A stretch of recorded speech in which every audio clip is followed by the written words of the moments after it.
नमस्कार, मी गणेश शिंदे. आपल्या सर्वांचं राजमुद्रा न्यूज लाईव्हच्या समाज मुद्रा विषयामध्ये मनपूर्वक स्वागत. आज आम्ही आहोत गंगाखेड विधानसभा मतदारसंघामध्ये आणि निवडणुका अवघ्या 50 दिवसावर आलेल्या आहेत. आणि या निवडणुकीच्या अनुषंगाने गंगाखेड विधानसभा मतदारसंघातून इच्छुक उमेदवार म्हणून डॉक्टर सुभाष कदम सर यांचं देखील नाव चर्चेमध्ये आहे. आणि यांच्याकडे पाहिलं तर एक उच्चशिक्षित उमेदवार आहेत आणि त्यासोबतच भाजपाचे जिल्हाध्यक्ष म्हणून त्यांनी काम केलं आहे. सध्या ते भाजपाचे लोकसभा समन्वयक म्हणून आहेत. आणि पीक विमा चळवळ असेल 2017 पासून ते आजपर्यंत लाखो रुपयांचा विमा, जवळपास 2100 कोटी रुपयांचा विमा आजपर्यंत आपल्या शेतकऱ्यांना मिळाला पाहिजे, आपल्या मतदारसंघातील माणसाला मिळाला पाहिजे, यासाठी त्यांचं काम आहे. आणि यासोबतच शिक्षण असेल, सामाजिक असेल, आरोग्य असेल, या सर्व क्षेत्रामध्ये अतिशय उल्लेखनीय काम करणारे डॉक्टर सुभाष कदम सर आपल्या आज स्टुडिओमध्ये आहेत. आपण त्याचे संवाद साधणार आहोत. या विधानसभेच्या अनुषंगाने त्याची भूमिका काय आहे आपण जाणून घेणार आहोत. साहेब नमस्कार. नमस्कार. सर, आता गंगाखेड म्हटल्यानंतर एक महाराष्ट्रभर ओळख आहे, हा मतदारसंघ मागासलेला आहे.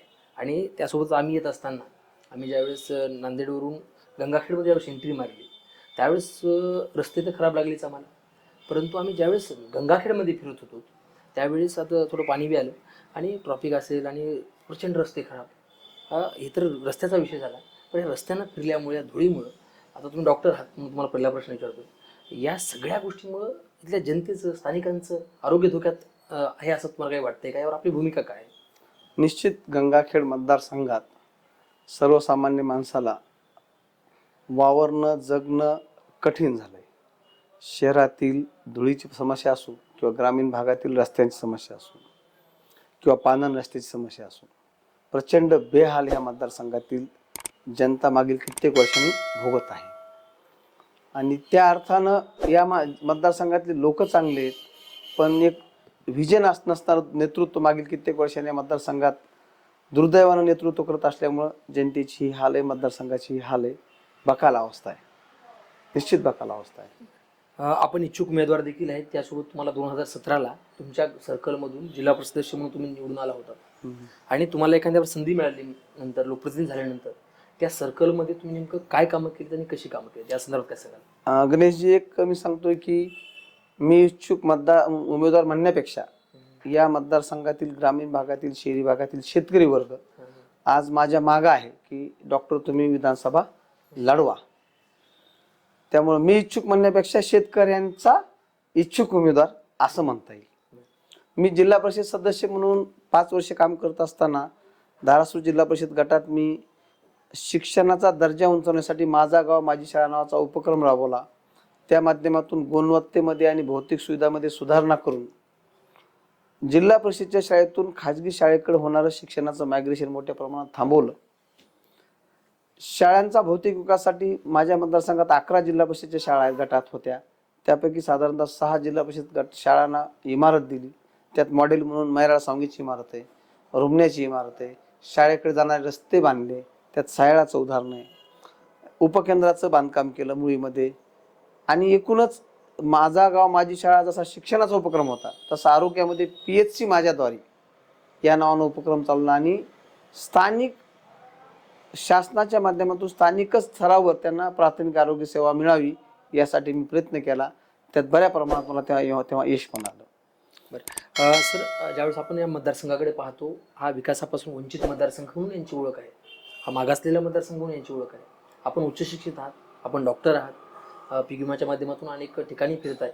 ही जी निर्माण झालेली ओळख आहे ही तुम्ही, जर तुम्हाला संधी मिळाली, पुसणार का? म्हणजे निश्चित मला जर संधी मिळाली तर मी या मतदारसंघात जे 2-3 विषय आहेत, एक आहे शिक्षण, दुसरा आहे आरोग्य, तिसरा आहे मूलभूत सुविधा ज्यामध्ये रस्ते, त्यात पांदन रस्ते, ग्रामीण रस्ते आणि वीज पुरवठा आणि सिंचन, या 4-5 मुद्द्यावर एक लॉंग टर्म प्लॅन करून काम करून या ठिकाणचं शैक्षणिक मायग्रेशन थांबवेल.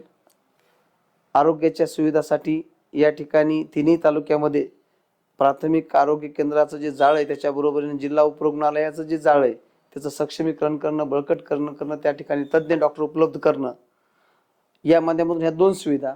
आणि ग्रामीण भागातील रस्ते आणि पांदन रस्ते, जसं की आपल्या धाराशिव जिल्ह्यात अभिमन्यू पवार नावाचे आमदार आहेत, तुम्ही नाव ऐकलं असेल.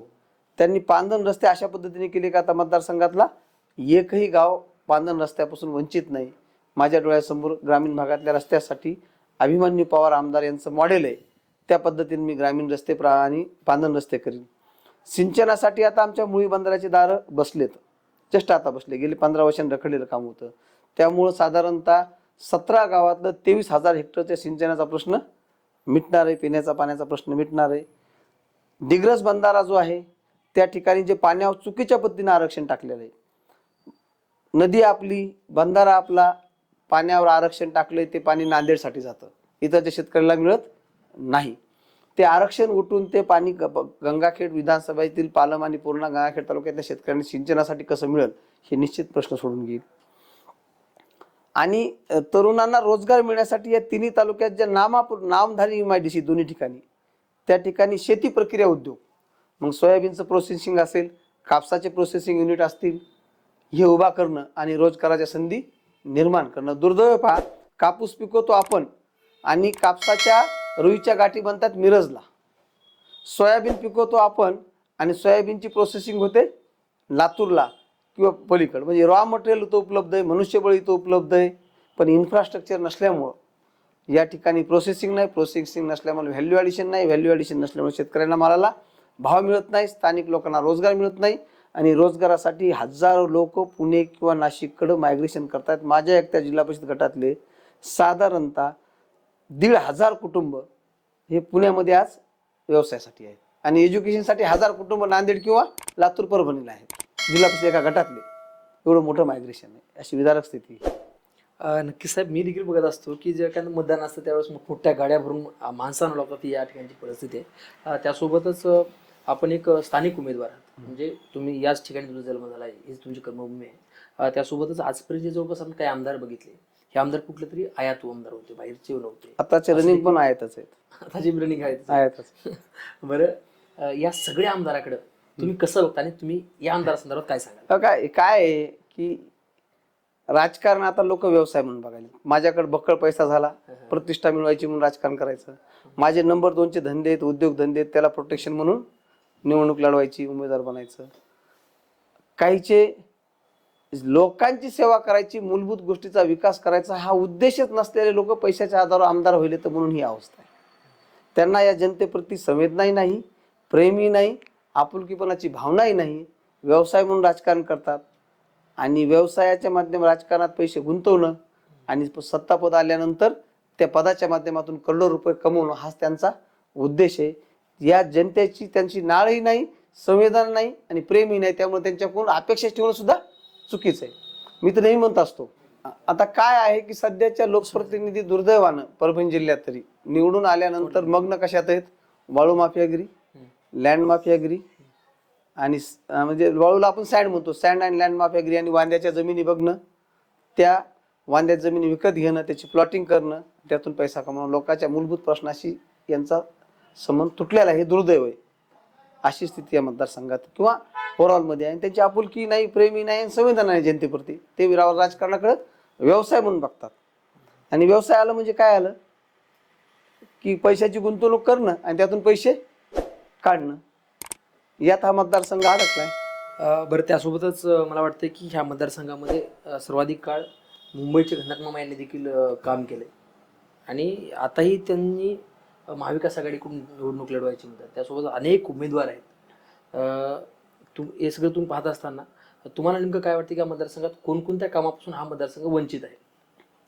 हा मतदारसंघ मुळात दर्जेदार शिक्षण, दर्जेदार आरोग्याच्या सेवा, मूलभूत सुविधा ज्यात रस्ते असेल, वीज असेल, सिंचन असेल, या बाबीपासून आणि रोजगारात संधी यापासून हे वंचित आहे.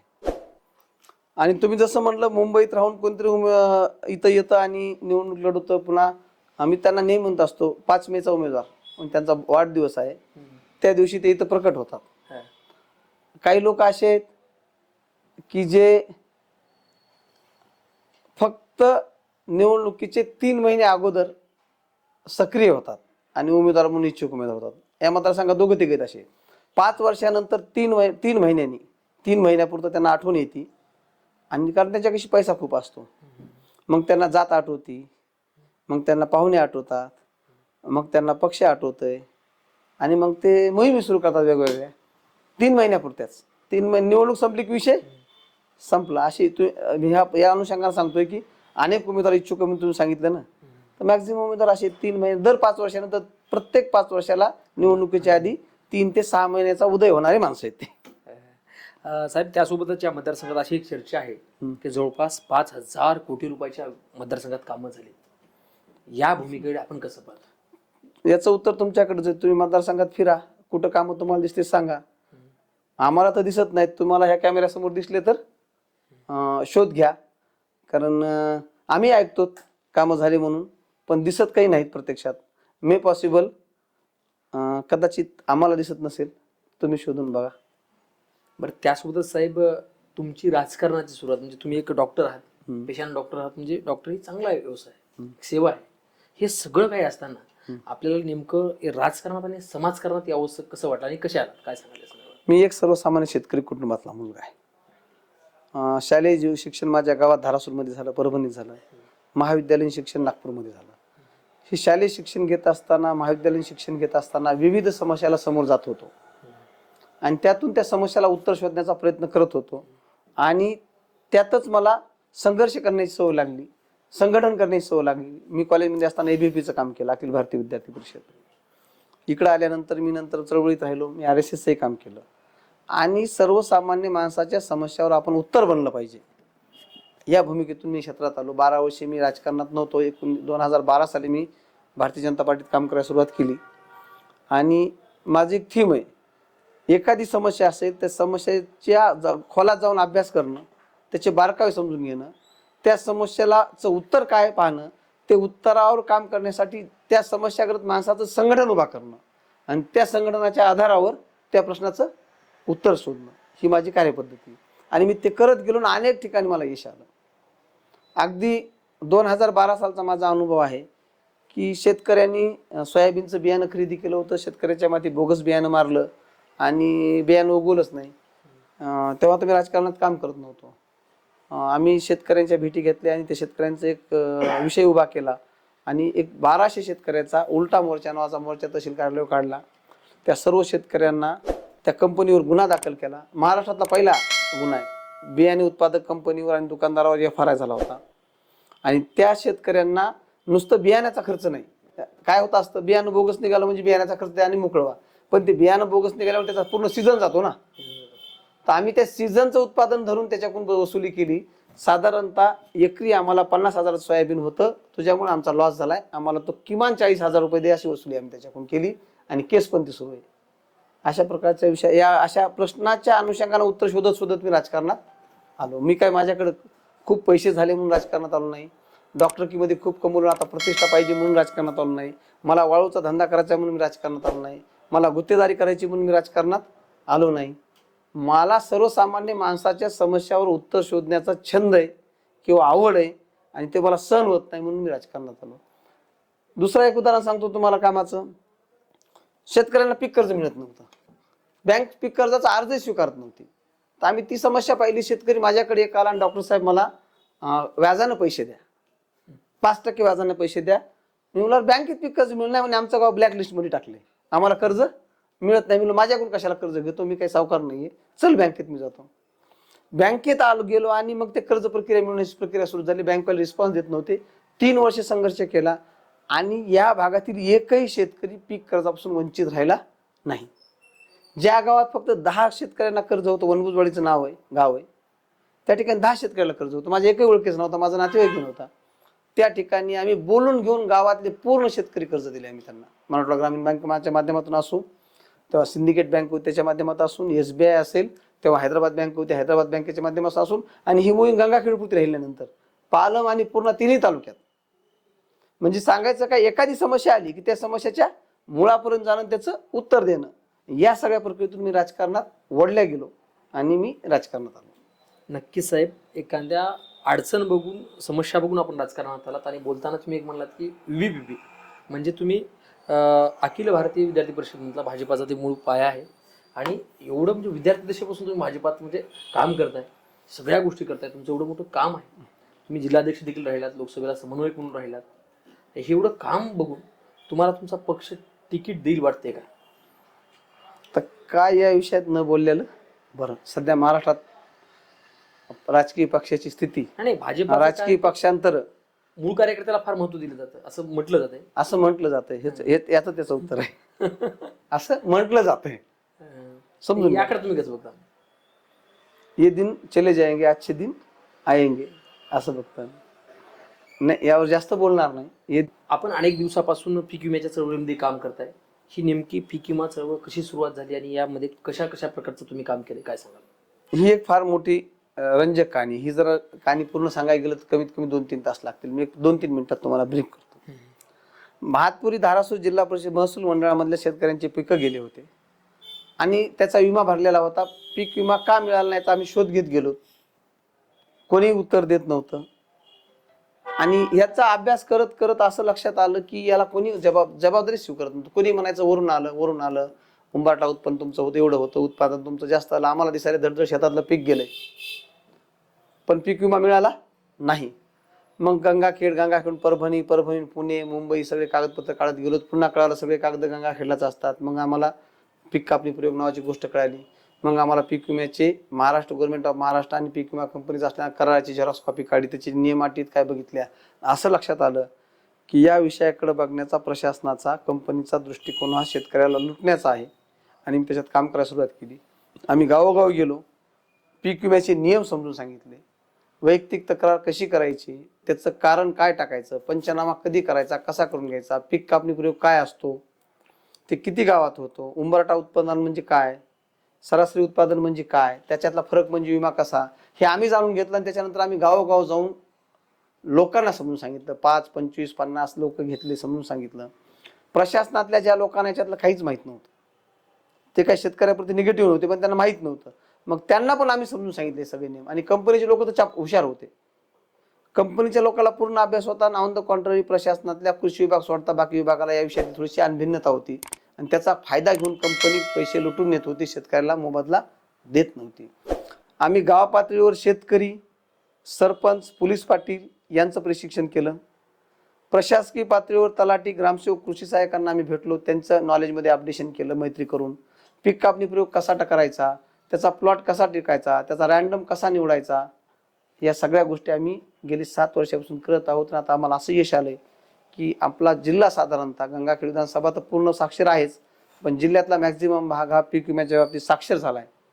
आणि त्या साक्षरतेच्या माध्यमातून आता या लोकांच्या शेतातल्या पिकाचं नुकसान झाल्यावर त्यांना पीक विमा परतावा मिळतोय. याचं उदाहरण सांगायचं झालं तर 2018 साली गंगाखेड, महातपुरी, धारासूर महसूल मंडळाला सोयाबीनचे 18 कोटी रुपये आले होते. आज पावतो या जिल्ह्यात 2900 कोटी, 2900 कोटी रुपये पीक विम्याचे आलेत. त्यातले साधारणतः 2100 कोटी हे फक्त गंगाखेड विधानसभा आणि सोनपेठ तालुका या 4च तालुक्यात आहेत. 2021 आता जो चर्चेत राहिल्या, गावोगाव आमच्या सभा होत्यात, बैठक होत्या, सत्काराचे कार्यक्रम होत आहेत, तो संदर्भ आहे 2021च्या सोयाबीनच्या पीक विम्याच्या. 2021ला सोयाबीनचं पीक गेलं होतं. वैयक्तिक तक्रारीच्या आधारावर 280 कोटी द्या, 380 कोटी द्या असं प्रशासनाचा अहवाल दिला होता. रिलायन्स कंपनी पैसे देत नव्हती. तेव्हा आम्ही रिलायन्स कंपनीचे 2 प्रतिनिधींचं अपहरण केलं होतं प्रतिकात्मक, आणि रात्री 2 वाजता त्यांना सोडून देऊन दुसऱ्या दिवशी आम्ही शेतकऱ्यांच्या खात्यावर रिलायन्सकडनं 380 कोटी रुपये टाकून घेतले होते. पीक कापणी प्रयोगाच्या आधारावर 220 कोटी द्या असा प्रशासनानं किंवा कलेक्टरनं अहवाल दिला होता. कंपनी देत नव्हती. कंपनी कोर्टात बिरटात गेली होती. सगळं आम्ही ते खेटत राहिलो. आणि आता देशाचे कृषी मंत्री शिवराजजी चव्हाण यांची भेट झाली आणि त्या माध्यमातून 220 कोटी या जिल्ह्यातल्या शेतकऱ्याच्या खात्यावर वर्ग करा असं त्यांनी आदेशित केलं आणि ते वर्ग व्हायला सुरुवात झाली. त्यातले मॅक्झिमम अमाऊंट 160 कोटी गंगाखेड विधानसभेतल्या गंगाखेड, पालम आणि पूर्णा तालुक्यात आहेत. साधारणतः 30 कोटी रुपये सोनपेठ तालुक्यात आहेत. राहिलेले 30 कोटी परभणी आणि जिंतूर तालुक्यात आहेत. पाथरी, सेलू आणि मानवत यामध्ये त्यातले कोणतेही पैसे नाहीत. पीक विमा एक असा विषय आहे, हंगामातून 2 वेळेस येतो आणि 5-5 पिकाला साधारणतः असतो. जर दुर्दैवाने एखादं तुमचं पीक गेलं तर शेतकऱ्याला हेक्टरी 25 ते 30 हजार त्याचा परतावा मिळू शकतो. ज्यांची होल्डिंग छोटी आहे त्यांना 25-30 हजार भेटतील, ज्यांची होल्डिंग मोठी त्याला 3 लाख भेटतील. आजच्या कंडिशनला 2021चे एका शेतकऱ्याला 10,000 पासून 12 लाख रुपयापर्यंत पैसे आल्याचे उदाहरण येतं. त्यामुळे या मतदारसंघातला शेतकरी सध्या खुश आहे आणि माझी ओळख या पीक विम्याने पीक विम्याचा डॉक्टर अशी केली सध्या. वैद्यकीय डॉक्टर, पीक विम्याचे डॉक्टर असं बरंच तुमची काही ओळख आहे असं सांगताय तुम्ही. परंतु निवडणूक अवघ्या 50 दिवसावर आली, येऊन ठेपलेले आहे. तुम्ही पक्षाचे बी नाही म्हणताय. नाही असं म्हणत नाही. नाही, हा म्हणजे तुमचं चालू आहे. तर येणाऱ्या ह्याच्यामध्ये नेमकं कोणत्या जर पक्षाने तिकीट दिलं तर तिकिटावर लढणार, की मग जर यदा कदाचित मिळालंच नाही तर आपली भूमिका अपक्ष म्हणून राहील का नेमकी काय म्हणून राहील? या विषयात आमची टीम जी आहे ती बसेल आणि निर्णय घेईल. निवडणूक हा माझ्यासाठी मला लढायची नाही. मला निवडणूक कोणासाठी लढायची आहे? शेतकरी लढा म्हणतायत म्हणून लढण्याचा विचार आहे. त्यामुळे काय करायचं हा निर्णय डॉक्टर सुभाष कदम एकटा घेणार नाही. माझे पालक आहेत, मला मार्गदर्शन करणारी काही मंडळी आहे, तदनंतर शेतकरी आहेत, पीक विमा चळवळीत काम करणारी टीम आहे. ही सगळी टीम बसेल आणि ही टीम निर्णय घेईल. आणि जो निर्णय टीम घेईल, माझे काही संघातील सुद्धा ज्येष्ठ मार्गदर्शक आहे, त्यांच्याशी चर्चा होईल आणि त्यानंतर आमचा निर्णय होईल. हा निर्णय माझा एकट्याचा नसेल, हा निर्णय सर्वांचा असेल. कारण मला निवडणूक लढलं तर एकट्यासाठी स्वतःसाठी लढायची नाही. त्यामुळे निर्णय पण मी स्वतः एकटा घेणार नाही. म्हणजे आता जे दर्शक पाहत आहेत, सर्व मतदारसंघातील लोक पाहणार आहेत, तर नेमकं त्यांच्याशी काय कसं असतं की पीक विमा मिळते, सगळ्या गोष्टी मिळतात, त्यामुळे तुमच्याबद्दल चांगलं आहे. परंतु एक कन्फ्यूज आहे, तो लढवणार की नाही. काही वेळेस काय असते की यावेळेस लढवणार नसतील तर आपण काहीतरी करायचं, नियोजन करायचं. म्हणजे त्यांना तुम्ही काय सांगाल? त्यांना एवढं सांगाल मी एवढंच सांगेल की शेतकऱ्यांच्या हितासाठी, गंगाखेड विधानसभेतल्या मतदारांच्या हितासाठी मला जे जे करावं लागेल ते मी करेल. याचा अर्थ तुम्ही समजून घ्या. त्यासोबतच साहेब, जर यदा कदाचित तुम्ही निवडणूक लढवलात आणि निवडूनही आलात तर या मतदारसंघासाठी आपलं विकासाची ब्ल्यूप्रिंट काय असेल, विजन काय असेल? माझ्या डोळ्यासमोर एक चित्र स्पष्ट आहे. गंगाखेड विधानसभा मतदारसंघ ग्रामीण मतदारसंघ, हे बहुसंख्य शेतकरी आहेत. शेतकऱ्याचं जीवन आनंददायी करण्यासाठी त्यांच्या उत्पादनात वाढ, उत्पादन खर्चात घट आणि काही आपत्ती आली किंवा उत्पादन कमी आलं तर त्याला पीक विम्याच्या माध्यमातून बॅकिंग. एक दुसरं आहे, या मतदारसंघातलं शैक्षणिक गुणवत्ता सुधारून इथं शिक्षणाचं मायग्रेशन थांबवणं. रोजगारासाठी या मतदारसंघ ग्रामीण मतदारसंघ असल्यामुळं शेतीमालावर प्रक्रिया उद्योग उभा करणं, त्यात छोटे छोटे स्वतःच्या वैयक्तिक उद्योगापासून तर MIDC मधले मोठे उद्योग कसे उभा राहतील, त्या माध्यमातून रोजगार कसा निर्माण होईल हे पाहणं. तिसरं, या ग्रामीण भागातील रस्ते, खेड्यातले पांदन रस्ते हे व्यवस्थित करणं. चौथं, सिंचनासाठी जो बंधारे दोन, या दोन बंधाऱ्याच्या माध्यमातून मोठ्या मोठ्या या मतदारसंघातली उपजाऊ जमीनपैकी 70% जमीन सिंचनाखाली आणणं. इतरच्या शेतकऱ्यांना 24 तास वीज मिळण्यासाठी मग सौर ऊर्जा असेल किंवा पारंपरिक ऊर्जा असेल, या माध्यमातून 24/7 ऊर्जा उपलब्ध करून देणं.